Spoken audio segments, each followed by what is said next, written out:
Hi guys, welcome to the latest podcast of YarninBlak. Today I've got some really great friends of mine on and some special guests. I'll introduce you to them really shortly. But first I'd like to acknowledge the traditional custodians of the land that I'm calling you in from. I'm here in Baldwin Q on the land of the Wurundjeri people. I'd like to pay respect to their elders past, present, and to the young people coming through that are going to be our leaders and our warriors for the future. So everyone knows me. I'm AJ Williams, but I've got some great guests on today. I've got Carly Atkinson, Brenda McDermott, and Rowena Laurie on. But I want to get you to meet them to start off with. So I'm going to go straight over to Brenda and go, hey, Brenda, tell us who you are, where you're from. Everyone. My name's Brenda McDermott. I'm a proud Palawa woman from the Manigan community, which is in the northwest part of Lutruwita, Tasmania. But I live on the lands of the Bryakalong mob here in Gippsland, in Warrigal to be specific, and do a lot of work in community down here.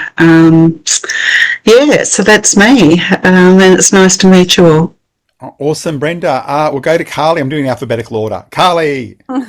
Hi, great to be here, AJ. Thanks for inviting me on.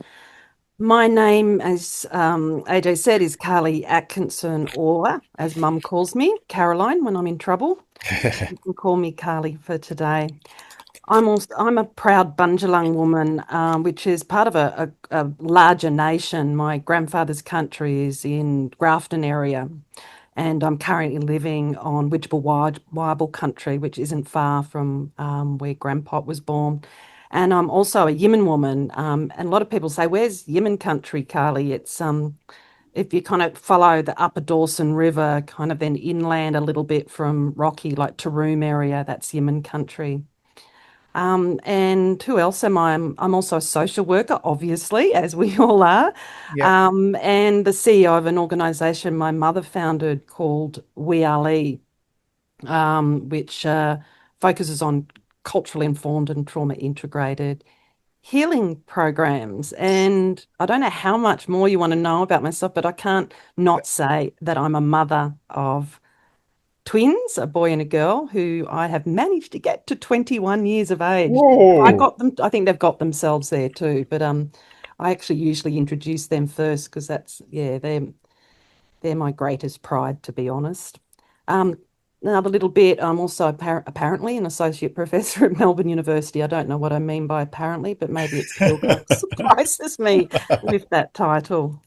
I think that's pretty much it in a nutshell. Yeah, I'll come back and ask you more in a minute. Yeah. And Rowena.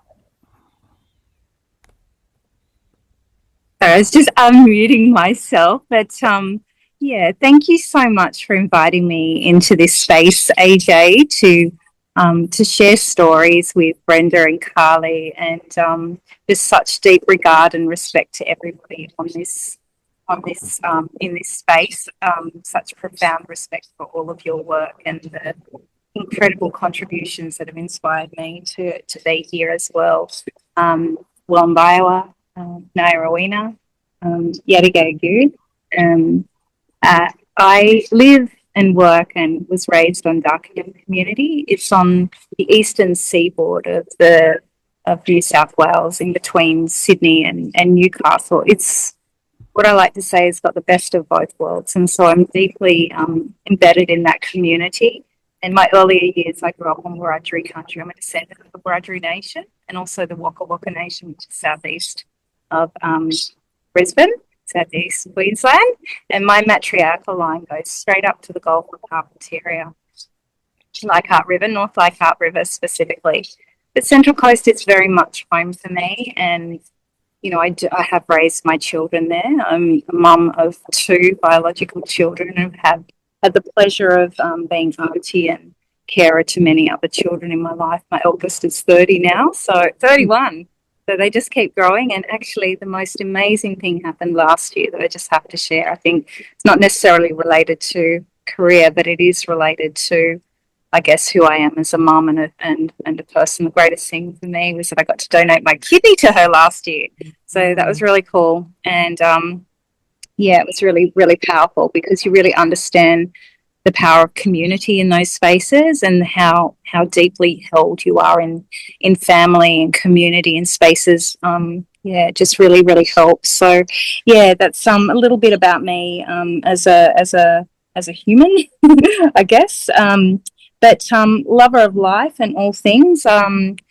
Think that it's probably helpful to share that I am proudly part of a collective, Yamara, and we're an independent collective that are made up of about 40 professionals, many of who are social workers, lawyers, psychologists, nurses, teachers, trauma specialists, and collectively we do beautiful things in community. Yeah, lots of training, clinical space, supervision, therapeutic work, consultancy work, and lots of pro bono community give back. So, yeah, just it's about it for me in a nutshell. Awesome. Thank you. Thank you. I'm my viewers will know who I am, but just to introduce myself again, I'm AJ Williams. My background's Wiradjuri and Watchabalik. I grew up in Bundjalung country, up in Tweed Heads. Went to school at Moorlambar. We came down to Sydney, went down to Sydney to do nursing. Became a maternal health nurse, and then arrived at 21 and a half in Melbourne for the weekend. And I fell in love with Melbourne, and I stayed in Melbourne, and I actually did my social work degree at Victoria University when it used to be up at Melton campus, which is like miles out of Melbourne. And I've been doing social work for 30 years now. And I run my own company, Giraway Genya Consultancy, and look after the podcast series that we're doing right now. So the other thing to let all our viewers know is that each one of us actually won the AASW, or the Australian Association of Social Workers, Aboriginal Social Worker of the Year at a different time. I won it in 2021, which I'm just remembering. Brenda won it in 2022. Yes. Rowena, you got it in 2023? Yes? 24. Carly, you got in 23. No. Oh, I think I'm 4, aren't I? Or 5. I can't remember. Yeah, okay. Yep. That's okay. We all won it. We all won it at different years. In the 20s. Yeah. Yeah. And then there's Yalila, who unfortunately can't be with us today, that also won it as well. Which means I'm going to ask you a question, and that is, what made you want to be a social worker? Anyone? What made you want to be a social worker? I can start. If Yeah, Carly. Because that always is good too. It makes other people think about what might be their reason. And because I was only asked this question just recently. And when I first started out, I actually started out studying psychology. So I'll just give you a little bit of a backdrop to that. And I got through maybe the first year and a half of psychology. I was doing, really well, but it just wasn't resonating. It wasn't making sense, particularly as an Aboriginal woman. It was very individualized. And I'm not saying that it doesn't have its place. And there's a lot of psychological concepts and theories that that do resonate with me. But I was talking to some people at the university all those years ago that were doing social work, and it just seemed to land. It resonated in a a much more deep way, I guess, for me, because it looked at the whole systems, and I thought that fits for me. So I ended up going into social work, and that was the reason at that time. But I think really, what drew me to whether it was psychology and then eventually social work, because of how it has that systems approach and view, was, for me personally, I grew up with a lot of trauma within our family and within our extended families, and I felt a real, I guess, a deep responsibility as I moved through life and did my healing, and this is long before university, a responsibility to help other people find their way through that. Because by going through that myself, I realized there was a way through. There was a light at the end of the tunnel, and that a lot of that pain that we carry was my learning that it wasn't just mine, it was a part of something much bigger, particularly as Aboriginal peoples, and that concept of intergenerational trauma, which is something that my mother started to look at, but I was much older. I was, an older teenager by that stage, and so a lot of those concepts, theories and explanations was something that, I didn't know about through her, was through my own learning, I guess. So yeah, I thought social work was a beautiful platform to be able to do that and to look at, why the cycles of violence and trauma can repeat, but more importantly, how we can break them. Awesome. Thank you. Rowena. Oh, that's so powerful, Carly, and really resonates with me. It really speaks to my heart. Thank you so much for sharing that. I was thinking about this as you were talking, and I really am reflecting about, those early formulative years in my teen years. And what was happening on the Central Coast for me was a lot of community activism. And, I was watching my mother and local community establish, our local community controlled services. We were seeing lots of injustice. Our people were dying in custody. We were seeing a lot of injustice. And I was really watching that. My mum had been a young woman who didn't go to school until she was 13. So she did a lot of schooling in a short amount of time. And at that time, she went back to mature university. She ended up going back and getting a degree later in life. And it was very inspiring for me to watch that as a young woman. And it was in social welfare. And I was just really inspired by her in that way, but also the level of the activism. So really what I was drawn to was just really thinking about challenging injustices. And so I was really peeled on going, to university. I've left the coast and moved to Big Smoke. And it felt like Big Smoke back then. I felt like I was leaving a little country town. And, I had started off in social work and law, but I really felt like I was drawn to social work because it does sit at that intersection of compassion and action. Like for me, I saw really early how those systems can sometimes support or even silence people. And I really wanted to work in a space and in a profession that actively challenged those injustices, as well as holding space for healing and relational care and dignity and hope. And so for me, it was those things. It was really about, the broader speak. And Carly, when you sort of speak about the community of that, I think for me it was like really that sense of we're part of something much bigger, and really doing my bit was that thing. And I didn't have I think that it was something that I really really worked hard at. I think as a young person at university, and the racism that actually really was, growing up with that. I think that was really something that really pushed me into that space of, having a strong fight against injustice and activism. But, continuing that journey and studying, I'd managed to have a child during that time. It was like all those things. There was a lot riding against me, and I thought, no, I've just kept going. And so, it was a real, I think it was just a calling, perhaps, to stay in social work and to continue that journey. And and I love seeing and supporting new generations of social workers.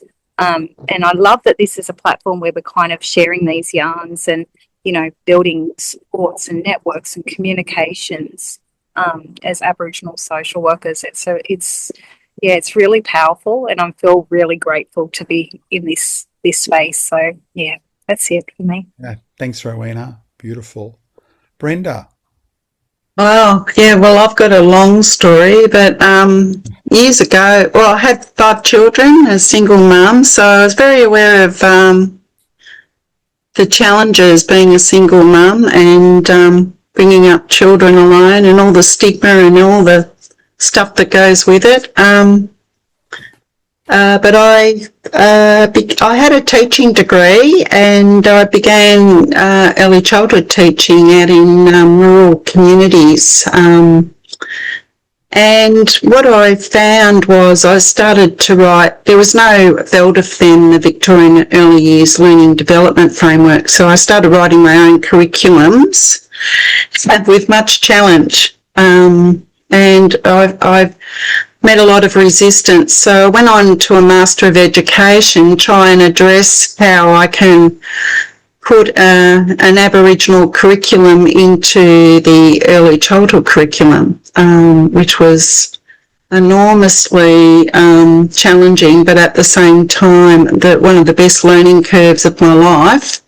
But at the same time, I learnt that I was more than an educator, that I had parents and community coming to me for, as often, the first point of help for other issues apart from education. So I used to go home of a night and think, what am I? I know I'm an educator, but I feel like I'm a counsellor and a doctor and a nurse, and, you know, like I was trying to get referrals for people. So I was doing a lot of community work then. And the children were presenting with a lot of challenging behaviours. A lot of parents were saying, oh, my child's got ADHD, he's got this, he's got that. So I thought I'll go and do a postgrad in child psychotherapy. So I completed that. And then I just felt that I needed more, and I was trying to define myself, who I was. And I realised I was an educator, but I was more than that. So I went in, I was going to do psychology, but I sort of convinced myself that social work was my journey. And I'm so glad I did, because learning about systems and social justice and human rights, it sort of all come into place for me and gave me a better platform for who I was, so I could work in community with a stronger sense of self and identity, and be able to refer people if I needed to, because I really had no idea when I was young. I was a mum and just focused on young children. And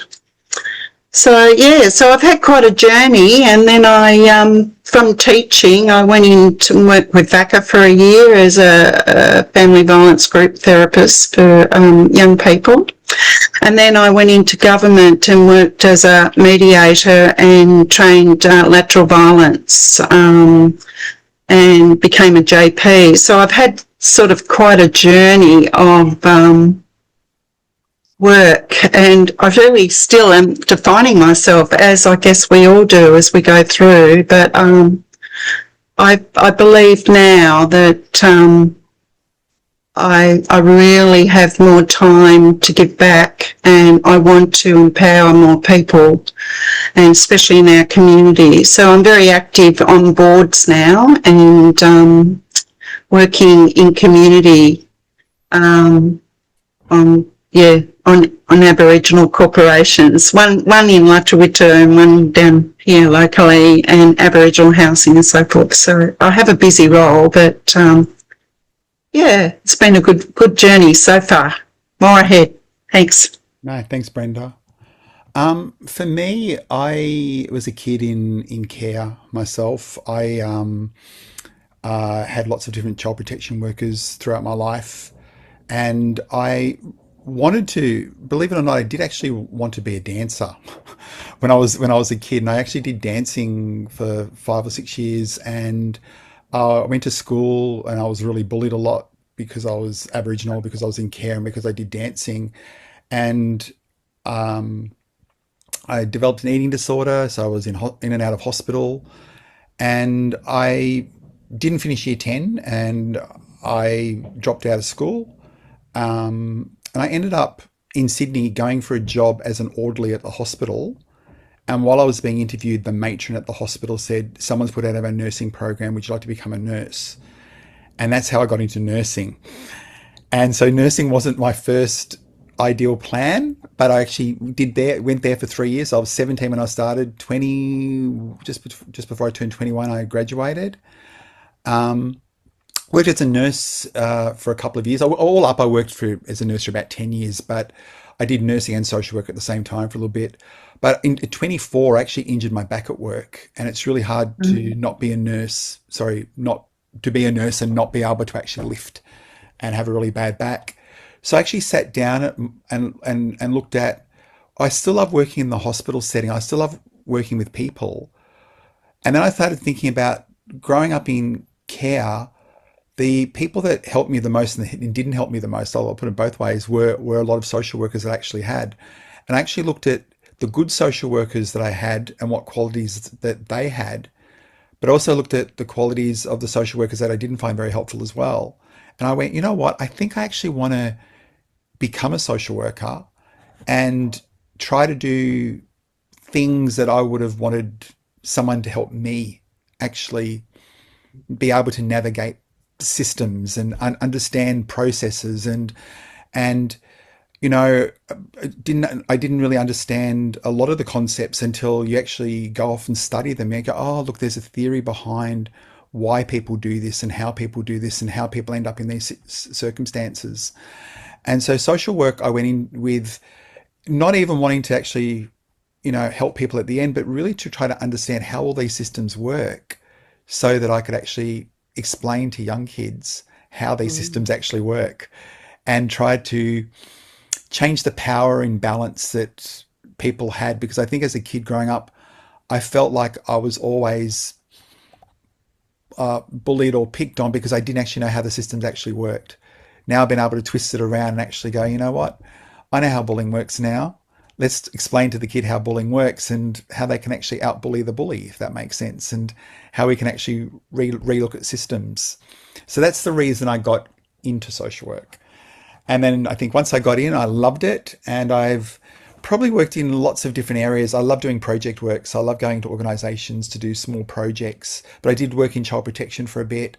I worked at the Victoria University, coordinating the disability support unit. I worked in student careers. I've helped organisations with reconciliation action plans, and I did that at a couple of universities as the Indigenous Employment Coordinator. So I actually thought about it. Over 30 years, I've only actually had one job that was called a social worker, and that was at the hospital.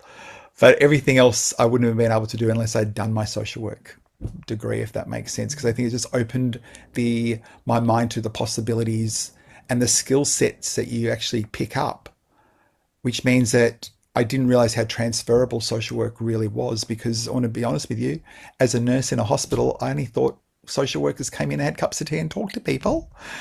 And I realized that 3/4 of the way through my degree that I didn't even have a cup of tea yet. And I went, shit, it's a little bit harder than I thought, but I wouldn't not have done social work. And I actually say to people all the time, I know that in everything that I do, I'm a social worker, if that makes sense. Sometimes I don't even swap hats and go, I'm going to be a social worker. I kind of embellish all those qualities in trying to everything that I actually do, if that makes sense. Yeah, it's me. So, I like that. I was yeah, just going to say, just really quickly, otherwise it'll just flop out of my yeah, head.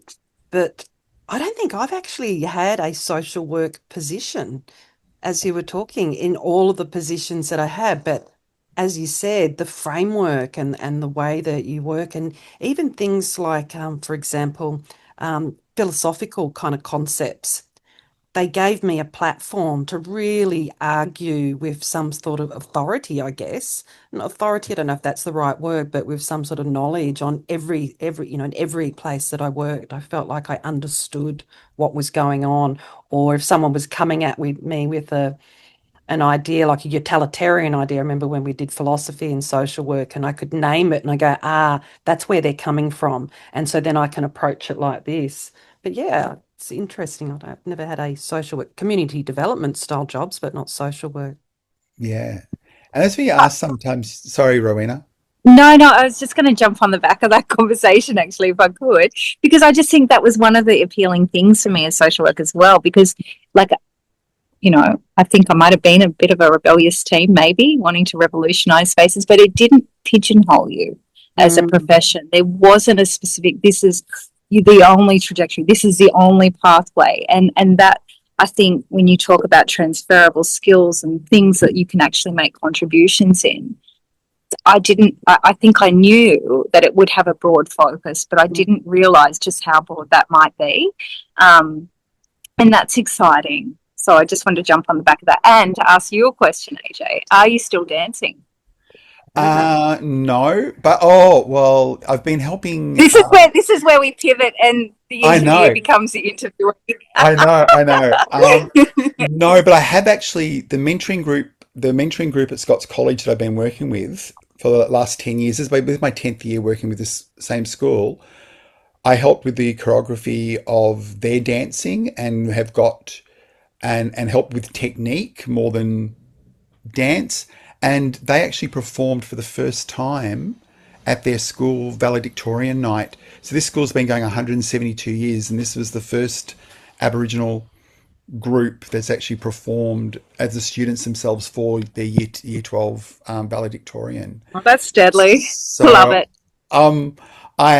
I have danced around with them, if that makes sense, and practiced with them, but I haven't been dancing. I would still say, yeah, I will. I try, yeah. Shower, yeah. Room, yep. Dancing around. I want to be in a musical. Dancing on the inside. Yeah, dancing on the inside. My wife said if I watch Wicked anymore, I could redo the whole performance in the lounge room. Sounds like it's still alive and well in you. Thank you for answering that. Music's always in my head. It just keeps me bouncing along. I'll just say, if I drop out, I've got 15%. I'm sorry. I'll try and. No, that's cool. Winning the Aboriginal Social Worker of the Year award, what was it like? So I'll go to Rowena first before we lose you. Oh gosh, yeah, the shyest one of all. But look, I think yeah, it was deeply humbling to actually receive that that acknowledgement from my profession and peers. And you carry your community, your family, everyone with you on that journey, because it's I guess it's representative of not just sort of yourself. Like, it's funny, those things, because it's like it's just you, but it's like I don't feel that. Like, it's like everyone was with me on that. Like, it was my family, my colleagues, my mentors, my supervisors, everyone walking with you. It's just, yeah, for me, it was a very deeply humbling experience, and it's really grateful. And yeah, and just yeah, really surprised as well. But it just reminds you that that the work that you do, because sometimes you wonder, that matters. Does it matter, and is it useful, and how would that be? Yeah, I guess. Yeah, it's just affirms that relational care, the way that we're moving, does matter, and resistance to systems does matter too. So I think that it really does speak to kind of showcasing that we're deadly. Our people are across so many domains, and I love that. That's what I love. It's like, I celebrate a win for anyone. If somebody has a winning community, I don't have to know them. I'm winning. We're all winning. That's a win for all of us. So collectively, I'm cheering everybody. So, and the same with grief. If somebody's feeling, we feel that collective care and hurt and harm and all of it together, because that's how we roll. And I feel that, like, on a deeply embodied way. So I guess, yeah, I think for me it was a shared joy. And it was just a little moment of going, oh gosh. But yeah, it was deeply humbling. But yeah, I share it with everybody. That's beautiful. But quick question with that: did you know that you'd been nominated? Really? Did you know that you'd been nominated before? Not really. No, not in a deeply big way. Yeah, but and the person and people that did that, I have such deep regard for their work. And yeah, so it's very, very that's humbling.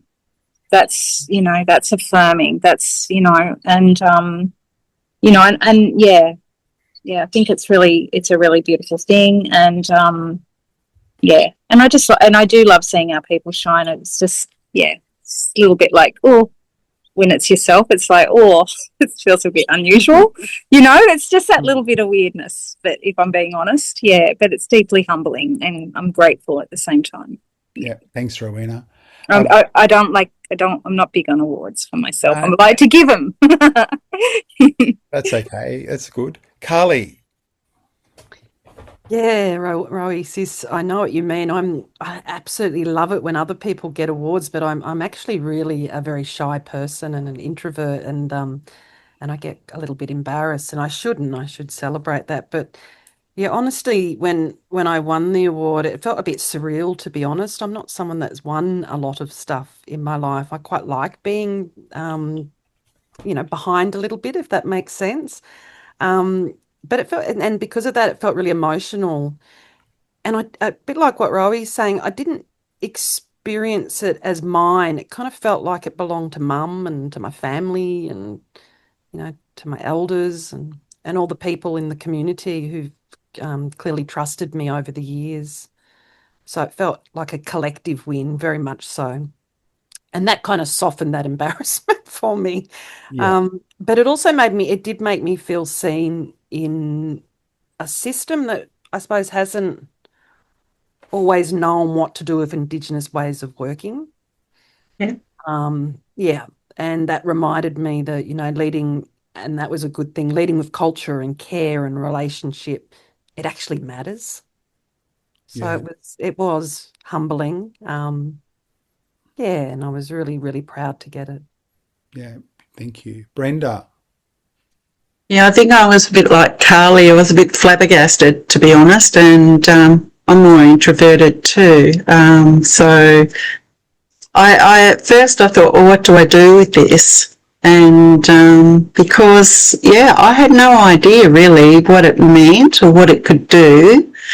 But I think deep down for me, it sent me on a way of going forward, and I started to really believe in myself and my skills and my capabilities to empower others and work in community. So it was strengthening for me, I think, because when you come from a hard place sometimes, it's hard to accept awards. Like, I don't know if I sit very comfortably with awards. I'd never really won awards. I was always like the bridesmaid, but never the bride, as the saying goes.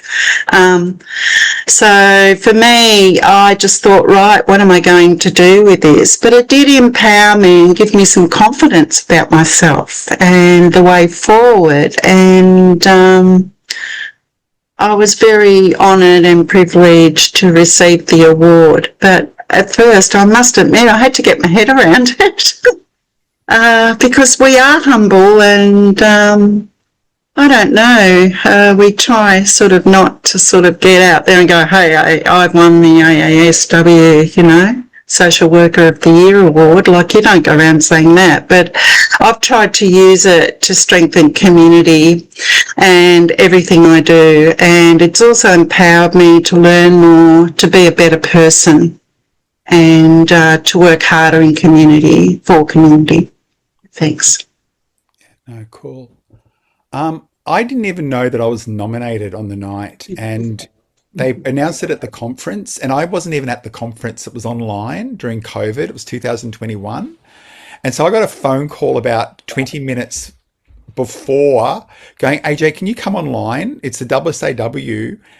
And it was around my birthday. So there was people outside, like people were coming to my birthday party basically. And I got this weird phone call that I wasn't going to answer. And it was the AASW saying, can you please come online? It's really urgent that you need to be there. And I went, okay, this is really weird. And so I came on and they said, oh, we're just about to give some awards out, and the winner of the 2021 Aboriginal Social Worker is AJ Williams-Tchen. And I just went, what? Like this doesn't make any sense to me. One, I didn't know like what the criteria was to actually to get the award. But then I stopped and actually thought about it afterwards. I think it was surreal and humbling, but I also realized that obviously the messages that I'm sending out to people are actually being heard by people. And I'm not embarrassed anymore about collecting awards, because I go, it's the award, yeah, it might be in my name, but the reality is it's the work that I do that's being valued by the people that have nominated me for those awards. And I always say when I accept an award now that this award's dedicated to the voices that weren't able to do something. I recently just won Business Person of the Year for Eastern Melbourne, and I got up and I said to the whole group, I just want everyone in the room to realize that I was that little kid that was bullied at school. I was told by teachers I would never achieve anything, couldn't be, wouldn't be, can't be. And look, this is what I've done. This is me right now. So never let anybody hold you down. And if you've got a dream, go for it. And I always dedicate the award to the area that I've won it in, because my message wouldn't have got out there for people to actually hear it. Does that make sense? Yeah. Yeah. Yeah. Yeah. So I always say to you, never be scared to win the award, because remember, someone's taken the time to actually nominate you and actually thinks that you've done a really great job. I just wanted to add too that 2 years later, the Allied Health Awards, I won the Social Worker of the Year. And I nearly burst into tears, because this was the first, and I won a NAIDOC award before as well. So things that I've won before have always been Aboriginal specific. But then I won the Social Worker of the Year award that someone nominated me for. And I went, this is the first award that I've got that's not actually Aboriginal specific either. And it must be that the non-Indigenous social workers have heard my story enough to actually go, oh my God, the messages are out there for the cultural awareness that I've been doing, and mental health first aid and all the other trainings that I've done, and speaking to carers and working at VACA, doing their work for like 10 years, training people on a lot of different things. People have actually gone, like as social workers have actually gone, we've heard AJ's Aboriginal voice, but it wasn't an Aboriginal award, which is even more humbling in a way, that my competition wasn't just Aboriginal people. And I'm not saying competition either, but I didn't win an award that I do think there were like the Aboriginal social worker, like there's many Aboriginal social workers out there do amazing things. Why would they have chosen me if that out of everybody? I don't know if that's making sense. So, but it is a really humbling experience. I agree with all of you. And it is that I take the community with me who's nominated me, but also the voices of the people that I'm representing. I want them to be heard. And, I do a lot of work with young Aboriginal kids in care, because their voices hardly ever get heard. And, we hear the voices of the workers. We hear the voices of, the ministers and the state, but we never really hear the voices of the young people. That's why I always try to get them involved in projects. Another bit of a question is, what do you do now, and where would you like to be in 5 years' time? Sounds like a job interview question, doesn't it? Or 10 years' time? Anyone? Brenda? Well, I'm sort of semi-retired, but I'm consulting. I have a diverse range of consulting work to do, and that's Australia-wide. As I said earlier, I sit on many boards, and I find it very rewarding working with people that share common ground and similar goals, and all about empowering mob and building self-determination and community control and capability.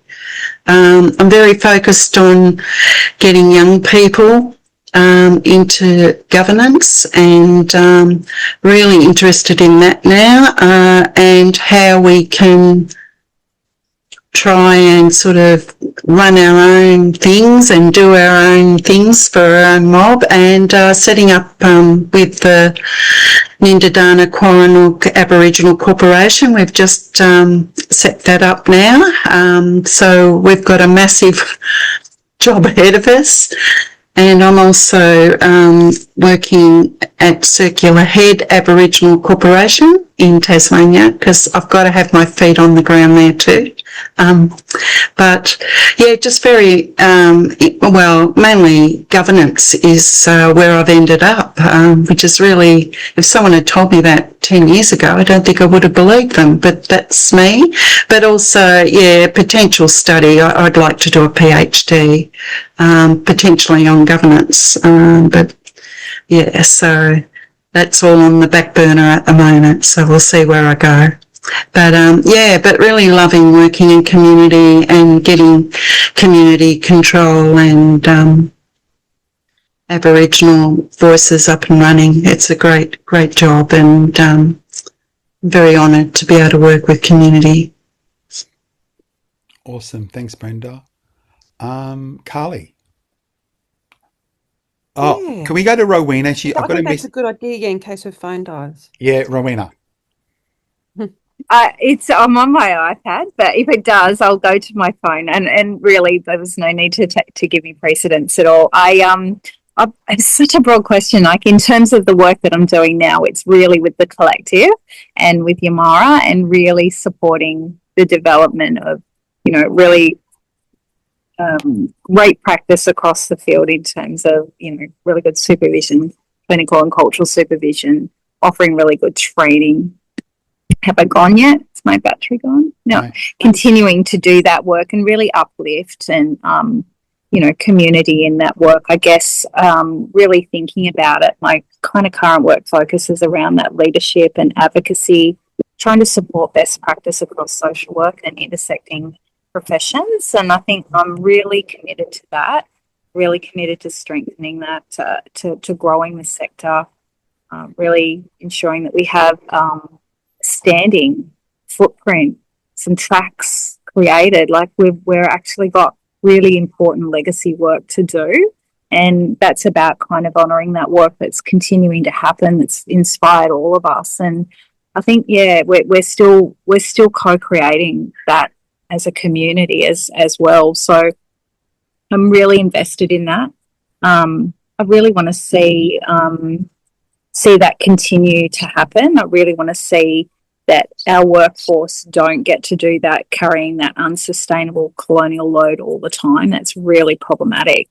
And so how do we as social workers actually hold care at the centre of that? How do we continue to kind of do that work? I really would love to continue to develop relationships across the sector, and do that partnership work. I really think that that's a powerful space for us to be operating in, and to decolonize social work in that way, in our own ways. Like, we have such deadly practice and workforce across so many fields, but just look here. It's like such powerful work in the sense that it's powerful and it's spirited. It's, connected to who we are as a people. So for me, that's really powerful. I have a personal goal, and I want to try and I'm going to have completed my PhD in that 5-year period. So yeah, I'm on that journey as well. So I don't know why I got a big note myself and try and do too much all the time, but that's just a little personal goal. I'll throw to Carly. You'll get it done. Well, I don't want to do any more studies. I'll say that right here.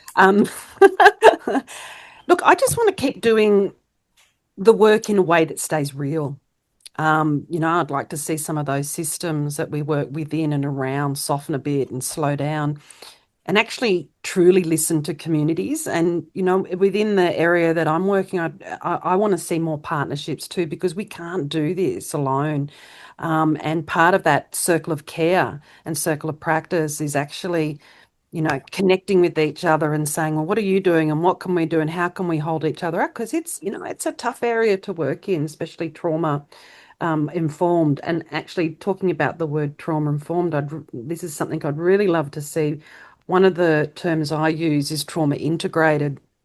And what I mean by that when I talk to organisations is I want that kind of buzzword to kind of move aside and for us to actually start to integrate these concepts and culturally safe concepts too within the trauma field and healing field within the organisational structures themselves. So they're not just doing a little course and it's all really lovely for a little while, but it's not integrated. So across their policies, across their practices, so we can actually see some sustainable change, but change too that holds the people within that system, within that organisation that cares for them.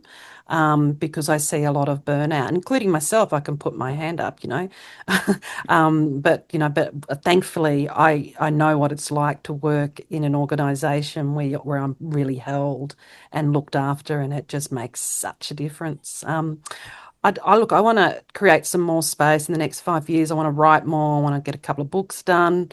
Continue to mentor and teach and to learn too. Never stop learning. I think I've got about 7 major national research projects I'm working on, where I'm chief investigator. It's probably way too many, but I do like the research part of things. I like that idea of having my feet in the dust, but then taking that knowledge up through into the research area, into the policy area. It all works and it all moves in and out of each other, and I find that really exciting.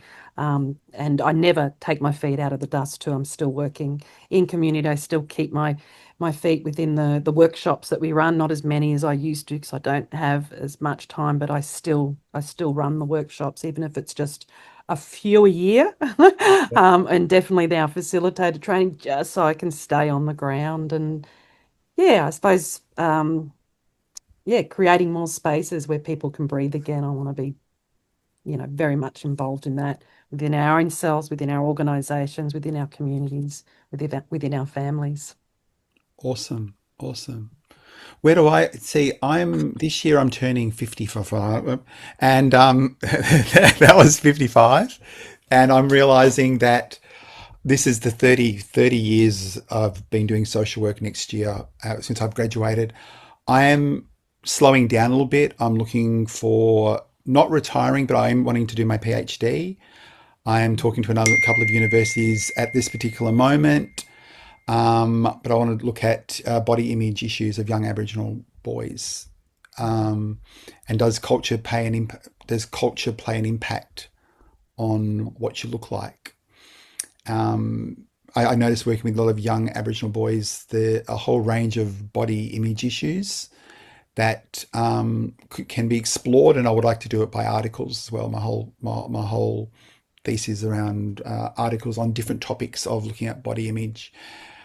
Just for example, I work with some boys that, they're quite young. They've hit puberty a little bit earlier than the other boys, got quite hairy chests, but will not take their shirts off at all to go swimming with their non-Indigenous classmates. But all of a sudden we bring ochre and do cultural dancing and their shirts are ripped off and they're all painting themselves up. So what is it that's allowing them to do that? And I would like to explore that because I don't think it's ever been kind of looked at. And what I work with a lot of young males that have got AFL body figures for AFL playing, but they want to play rugby and actually go, oh, I don't kind of match that stereotype, or the opposite way around. Some of the stockier boys that go, I want to be an AFL player, and then realize I don't actually have the body for it. But the lengths and measures they go to try to actually achieve what their dreams are as well. But I'm looking at culture as a big term, but then looking at subcultures within that culture. So that's what I would like to do in 5 years' time. But I'm just watching the time, and I know we don't have much more time left. And what would you like people to walk away with from our yarn this afternoon? Rowena, you must be down to about 2%, so we'll throw to you. Yeah, literally 2%. I feel like I've just been stayed in by the whim of the ancestors. I love it. Gosh, one thing for the listeners, I think whether you're a social worker or not, I think it's really remembering that meaningful change starts with us, and it starts in relationship, and it starts with doing that work on ourselves and with each other. And so I think, keep listening deeply, keep showing up for one another, stay curious, stay humble and keep learning. And value self and others. Don't underestimate the power of showing up consistently and ethically. I think our work and our lives matter, and they're shaped by how we care for one another. And just stay deadly. I think that's the message for our people. Like we come from the oldest culture in the world. That's what our DNA is. Like, how amazing is that we're here? And yeah, so I just think that's incredible. But yeah, thank you so much, AJ. Brenda, lovely to see you here, and Carly, yeah, Thanks. big love to you all. Thanks. Bye, Rowena. If you fall off, you fall off, and we'll know where you've gone. Brenda, final comments, final thoughts.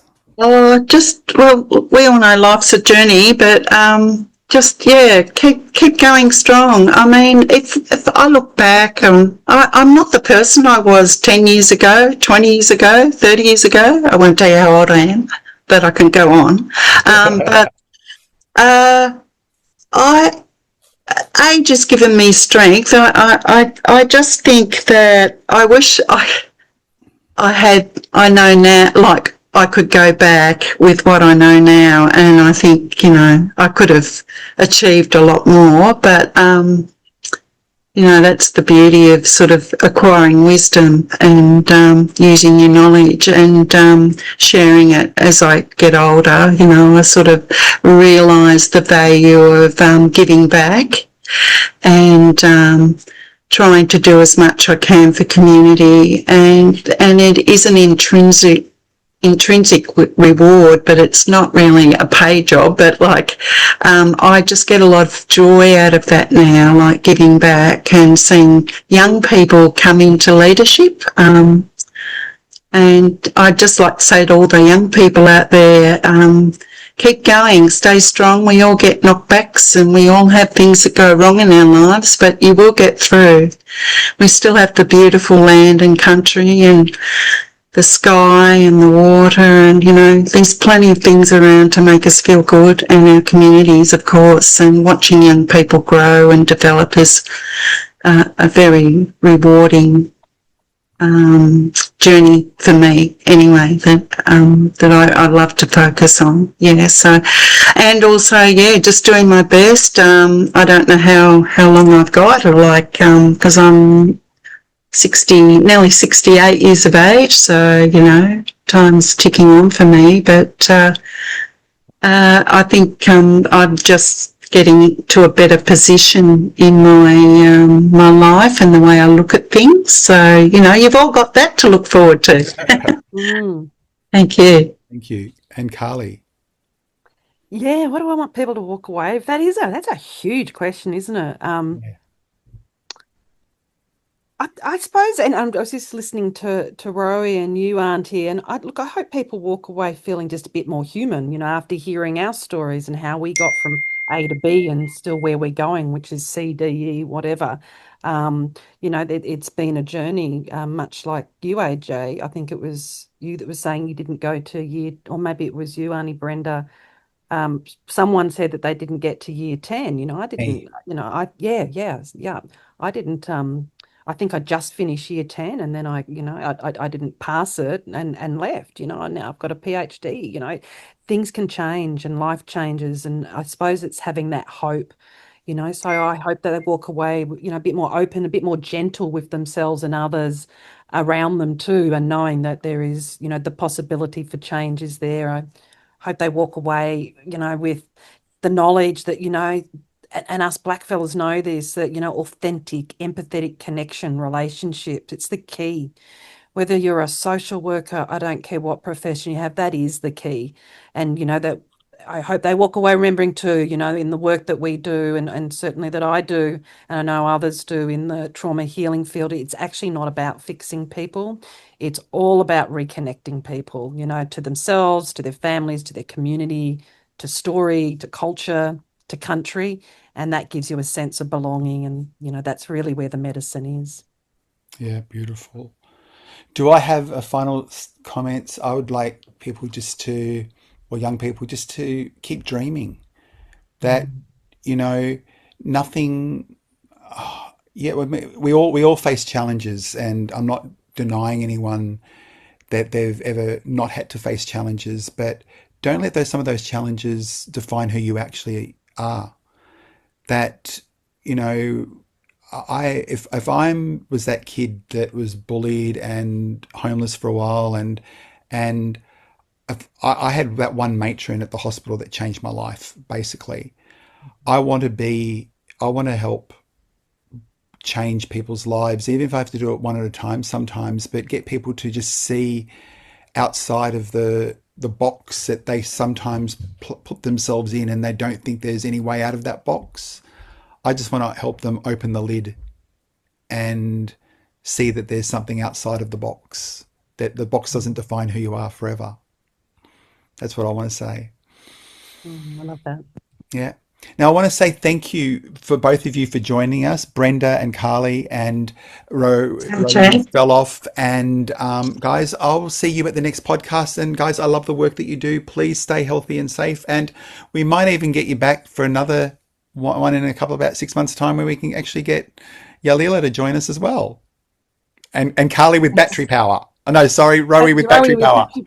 Yeah. Thank you so much, AJ and Brenda, and Rowie is not here. That was fun. And yeah. Thank you. Thanks, guys. To see you at the next podcast. Thank you, Carly.